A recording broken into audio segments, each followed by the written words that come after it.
masih belum dibersihkan juga. Jadi kalau ada kejadian tunggu dulu. Saya merasakan itu ketika Pak Tom Lembong kemarin. Tes.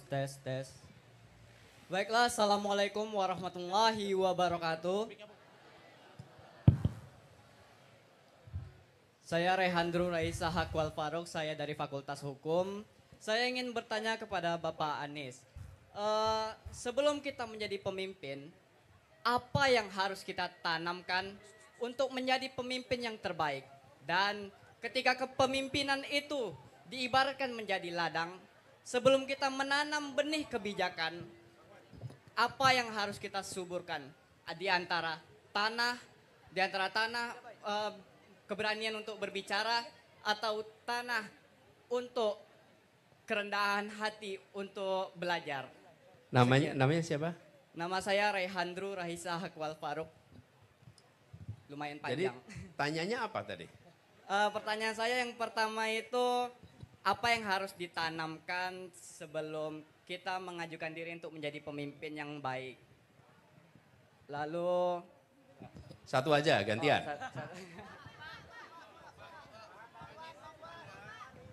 Yang perempuan dulu. Tadi udah. Udah, satu lagi. Cek, Pak, ini Pak, ada perempuan Pak. Mana? Pak, yang perempuan. Oke, boleh, silakan.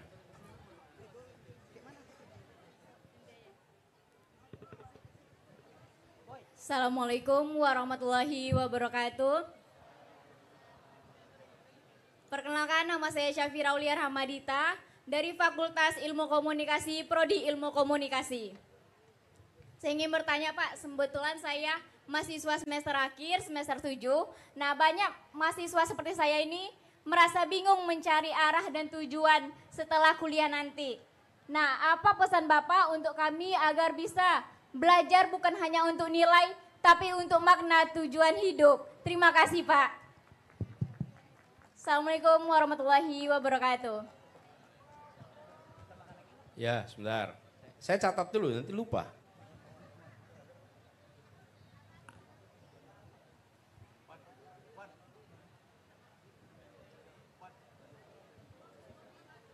Oke, ini di sebelah kanan, sekarang sebelah kiri. Bismillahirrahmanirrahim. Assalamualaikum warahmatullahi wabarakatuh. Perkenalkan, nama saya Sofia. Di sini saya bukan mau bertanya, tapi minta Abah untuk menasehatkan adik-adik kami yang semakin tahun mereka itu minat berorganisasi semakin turun. Kami kesulitan mencari kader yang alasan mereka nggak mau berorganisasi karena mereka bilang organisasi itu buang-buang waktu dan bikin capek. Itu Pak. Padahal saya baru bilang jadilah mahasiswa yang capek ya. Iya, tapi Mahasiswa yang sibuk, oke. mahasiswa sekarang pada nggak mau Ya. Pak. Oke. Kasih. Kenapa katanya nggak mau? Pada bilang buang-buang waktu dan bikin capek Oke, gitu. ya. Oke, sip. Terima kasih. Terima kasih Sofia. Ayo lagi.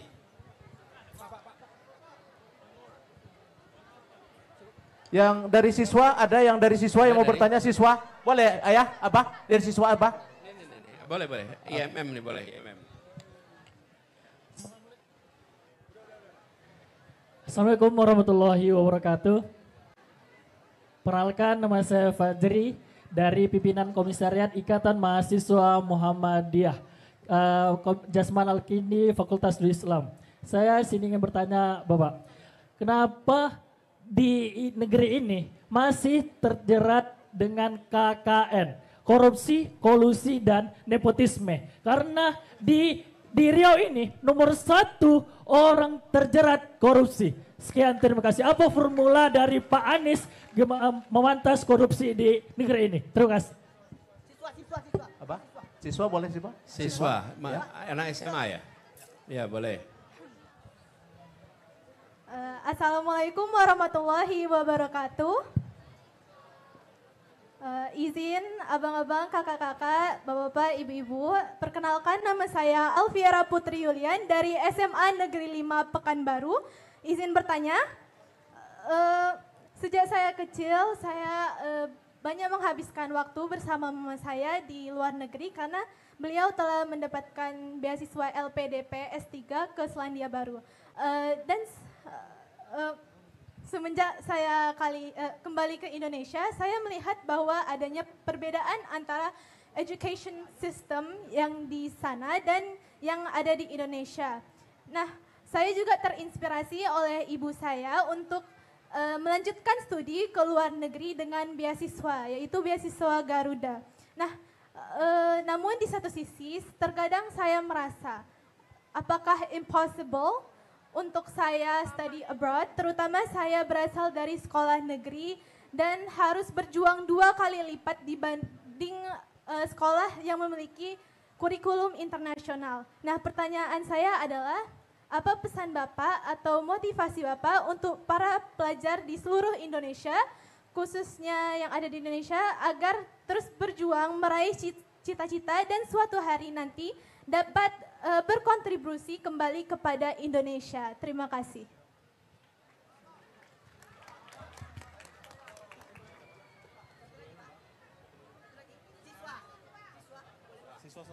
Ini udah 5. Siapa nih? Ya boleh. Yuk.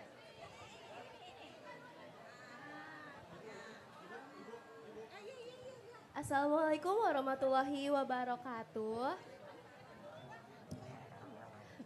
Perkenalkan Bapak, nama saya Zahra Hidayatila, Saya siswa dari SMA Negeri 15 Pekanbaru. SMA Negeri 15 Pekanbaru. Jadi seperti yang saya lihat dari lingkungan sekolah saya sendiri, banyak sekali siswa itu yang dia tuh nggak punya minat dan rasa kepemimpinan, dan mereka nggak ada ketertarikan terhadap organisasi, Pak. Jadi kayak ya sama yang tadi dibilang sama kakak mahasiswa. Nah, menurut Pak Anies, apa yang harus ditanamkan kepada anak remaja, terutama anak SMA, agar mereka punya minat dan rasa kepemimpinan? Terima kasih. Wassalamualaikum warahmatullahi wabarakatuh. Saya ibu-ibu satu, Pak. Satu, Pak. Saya ibu-ibu. Pak. Nak boleh, Pak. Ya, oke, makasih. Oke, cukup sudah ya. Nanti kalau semuanya diselesaikan sekarang nggak perlu kembali lagi nanti. Nggak ada diskusi lagi. Boleh nggak pada duduk aja, duduk biar nggak menghalangi. Duduk. Saya di sini biar agak dekat ya. Pak Rektor izin di belakang Pak Rektor. Supaya bisa dialog dengan semuanya. Gini.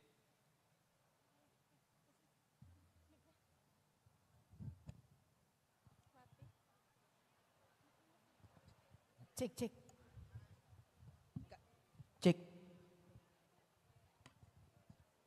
Raihan tadi tanya, apa yang ditanamkan supaya bisa jadi pemimpin? Kemudian ada juga Sofia tanya bagaimana supaya minat organisasi itu tumbuh. Lalu Zahra juga tanya, supaya minat organisasi itu ada. Ini 3 pertanyaan itu sama kira-kira. Soal organisasi, soal kepemimpinan. Saya mau tanya nih sama adik-adik. Kepemimpinan. Raihan tanya, apa yang ditanamkan sebelum jadi pemimpin? Apa yang membuat seorang disebut pemimpin? Jika apa? Keberanian. Apalagi? Mengayomi. Apalagi? Disegani. Apalagi? Apa? Selalu 1 langkah di depan. Apalagi? Apa? Nih, namanya siapa? Panggilannya? Ahmad. Ahmad mengatakan jika ada yang mengikuti. Jadi teman-teman sekarang saya tanya nih, kalau disegani langsung disebut pemimpin? Kalau cerdas disebut pemimpin? Kalau dihormati disebut pemimpin? Tidak. Disebut pemimpin jika dan hanya jika diikuti sukarela. Saya lagi sholat nih, pakai baju imam di dalam mihrab. Oke? sholat sendirian. Boleh nggak saya bilang saya imam? Syaratnya disebut imam bila apa? Itu dia. Syarat disebut imam bila ada makmum. Jadi nomor 1 kalau Anda mau jadi pemimpin, hormati orang-orang yang nanti akan Anda pimpin. Nomor 1, hargai karena mereka lah yang akan membuat Anda jadi Nah sekarang pertanyaan, kenapa orang diikuti? Utamanya apa? Karena dipercaya. Amanah. Kalau nggak amanah nggak diikuti. Nah sekarang saya mau kasih rumusnya nih. Kepercayaan, amanah. Apa rumusnya? Kepercayaan sama dengan, tulis. Boleh pakai HP ditulis enggak apa-apa. Kalau bawa kertas, tulis pakai kertas. Kepercayaan atau amanah sama dengan K tambah I tambah K2 minus atau kurangi KM. KM. Oke, K pertama. Ini singkatan ini. Bukan singkatan, kata huruf pertama. Apa K pertama? Kompeten. Kalau Anda mau dipercaya nomor 1 Anda harus kompeten. Tambah I, I-nya apa? Integritas. Punya kompetensi, punya integritas. Nah terus K yang kedua. K2. Bukan, kompetensi tadi. Kedekatan. Anda kalau nggak dekat nggak bisa percaya. Betul tidak? Nah, terus kurangi. Ini yang mengurangi, yang membuat kepercayaan itu bisa turun. Namanya apa? KM tadi saya menyebutnya. Kepentingan mikro, kepentingan pribadi, kepentingan kecil. Itu yang buat kepercayaan itu hilang. Walaupun kompetensi tinggi, ada integritas, ada kedekatan, tapi kepentingan dirinya tinggi, orang tidak percaya. Anaknya didominankan, ponaannya, dirinya, orang nggak mau ikut, betul tidak? Jadi ingat-ingat tuh rumusnya. Jadi Raihan, kemudian Zahra, lalu Sofia, tunjukkan Anda sebagai orang-orang yang seperti ini. Punya kompetensi, punya integritas, punya kedekatan, dan tidak self-interest. Ya, kalau udah self-interest itu nanti ngumpulin uang sendiri, ngambil ini itu, betul ya? Nah, kemudian ada soal khusus, gimana supaya teman-teman mahasiswa mau ikut organisasi? Buat kegiatan yang menarik. Kalau Anda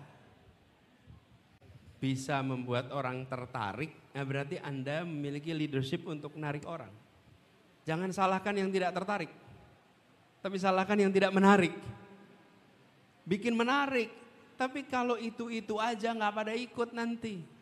Walaupun sudah diberitahu bahwa berorganisasi itu memberikan manfaat, ya. Oke. Kemudian ada tanya nih soal Safira, sudah semester 7, sebentar lagi mau selesai. Mana Safira tadi? Safira sudah semester 7, kemudian bagaimana menentukan arah ke depan? Teman-teman semua, kalau boleh saya usul, kalau tahu saya dulu kerjakan ini, dulu saya nggak ngerjain ini. Tapi setelah saya reflektif, baik ini dikerjakan. Bikin CV, Safira. Bikin CV. Pernah bikin CV? Pernah bikin riwayat hidup? Bikin riwayat hidup. Bikin riwayat hidup. Kalau riwayat hidup itu ditulisnya paling atas nama. Bawahnya nama apa? Alamat. Terus nomor kontak. Lalu 1 paragraf menjelaskan siapa Anda. Baru kemudian riwayat kerja, riwayat pendidikan, begitu ya. Nah Safira, saya usul pada teman-teman, tuliskan, buatlah CV, tapi tulis tahunnya 2045. Jadi Anda bikin CV untuk tahun 2045. Anda tulis, siapa Anda tahun 2045? Lalu satu paragraf Anda tulis. Safira fakultas apa?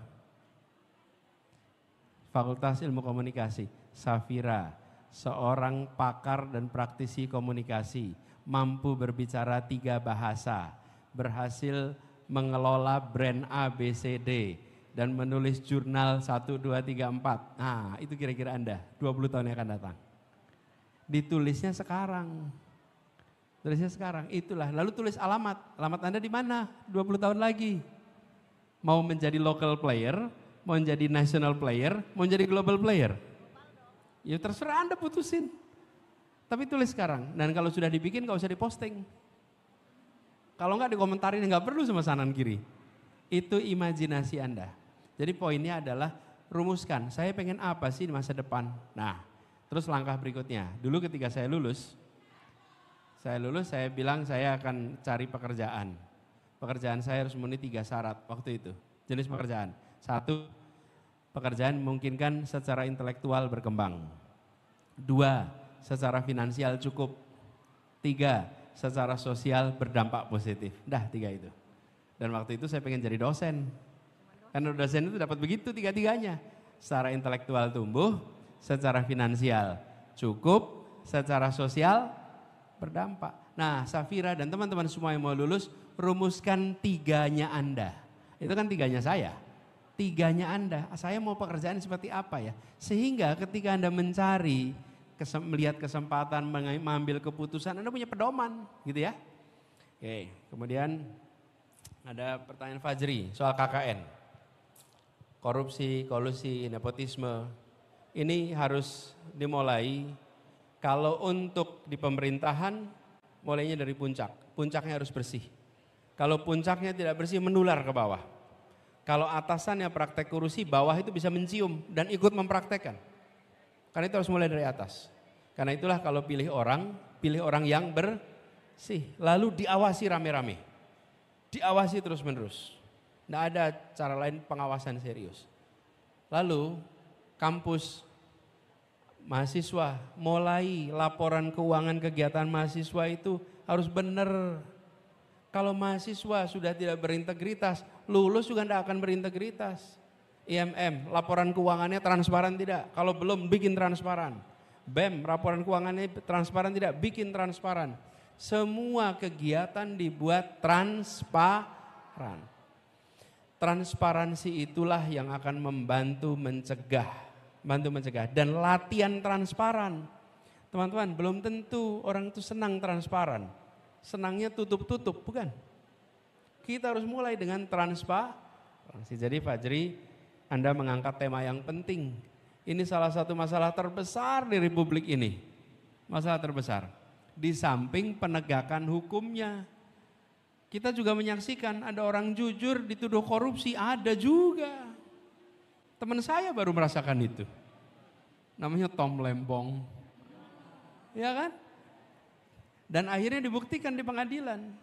Jadi saya selalu mengatakan, kenapa? Ya karena aparat penegaknya masih belum dibersihkan juga. Jadi kalau ada kejadian tunggu dulu. Saya merasakan itu ketika Pak Tom Lembong kemarin. Nah saya melihat penting untuk institusi penegakan hukum dibereskan, puncak kepemimpinan bersih, kemudian universitas melatih mahasiswa untuk berintegritas.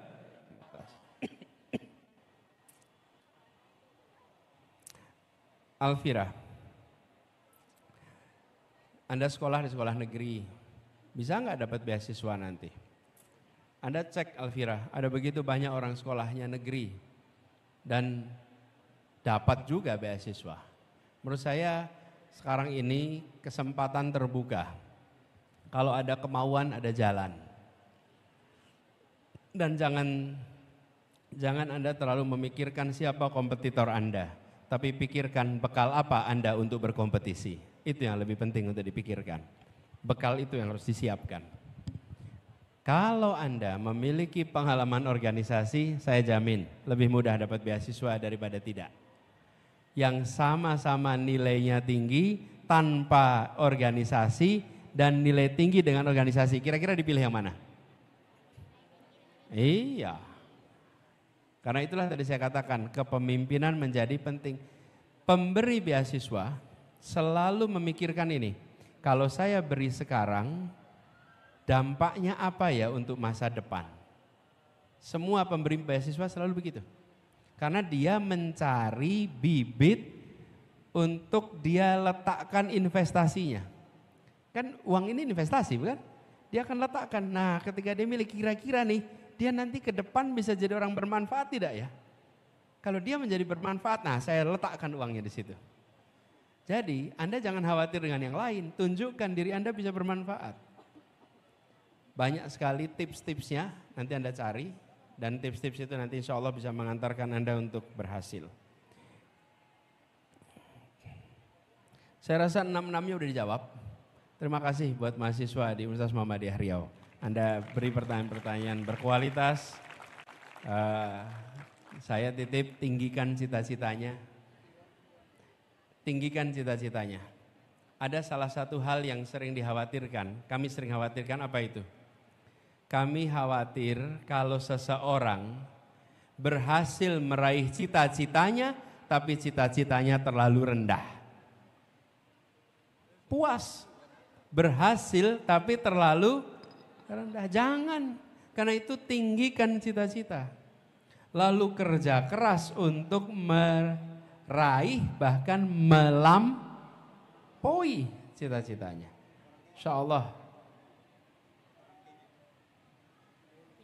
Insya Allah nanti cita-cita Anda bisa terlampaui. Ya. Terima kasih buat semuanya. Salam buat teman-teman yang hari ini belum jumpa. Salam buat keluarga semua. Kurang lebih mohon maaf. Assalamualaikum warahmatullahi wabarakatuh. Waalaikumsalam warahmatullahi wabarakatuh. Dari mana? Dari Kenya. Sudah bisa bahasa Indonesia? Ya? You speak English? Okay. So, how long have you been here? I think I have arrived here on August 19th. August 19th, yeah. You're doing undergraduate? Yeah, right now I am from Kenya, so... Terima kasih sudah menyimak pembahasan kita kali ini sampai akhir. Semoga apa yang kami sampaikan bisa menambah wawasan dan membuka perspektif baru tentang isu-isu yang sedang berkembang. Kalau kamu merasa informasi ini penting, jangan ragu untuk like, subscribe, dan bagikan video ini ke teman atau keluarga. Dukungan kamu sangat berarti untuk perkembangan channel Politik Pintar dan semangat kami untuk terus menghadirkan konten yang objektif dan mendalam. Ya, tulis pendapatmu di kolom komentar.